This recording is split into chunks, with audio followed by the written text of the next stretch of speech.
মুস্তাফিজুর রহমানকে আইপিএল থেকে বাদ দেওয়ার পর তোলপাড় পড়ে গিয়েছিল ক্রিকেট দুনিয়ায়। নিরাপত্তা ইস্যু দেখিয়ে বাংলাদেশ ভারতে বিশ্বকাপ দল পাঠানো থেকে বিরত থাকে। এই কঠিন সিদ্ধান্ত নিয়েছিল অন্তর্বর্তীকালীন সরকার। তবে নির্বাচিত জাতীয় সরকার দায়িত্ব নেওয়ার পর ভারতের সাথে সম্পর্ক উন্নয়নের দিকে জোর দেওয়া হচ্ছে। এমনকি বিসিবিও ভারতের সাথে সুসম্পর্ক ফিরিয়ে আনতে মরিয়া। এরই ধারাবাহিকতায় ক্রিকেটীয় সম্পর্ক উন্নয়নে বিসিসিআই কে চিঠি পাঠিয়েছে বিসিবি।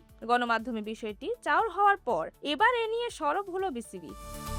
ক্রিকেট অপারেশনস কমিটির চেয়ারম্যান নাজমুল আবেদিন ফাহিম বলেন, সেপ্টেম্বরে ভারতের বাংলাদেশের সফরে আসার কথা রয়েছে। গত বছর বাংলাদেশ নারী দলের ভারতে যাওয়ার কথা ছিল, যা স্থগিত হয়ে যায়। এ ব্যাপারে বিসিসিআই কে মেইল করা হয়েছে। তবে এই বিষয়টিকে রুটিন ওয়ার্ক হিসেবেই দেখা হচ্ছে। সামনে যেসব ইভেন্ট আছে ভারতীয় বোর্ডের সাথে সংশ্লিষ্ট, এসব নিয়েও যোগাযোগ রয়েছে। এটা আমরা নিয়মিত অন্য বোর্ডের সাথেও করি। আশা করছি দ্রুত ওদের উত্তর পাবো, সেই অনুযায়ী তাদের সাথে যোগাযোগ হবে।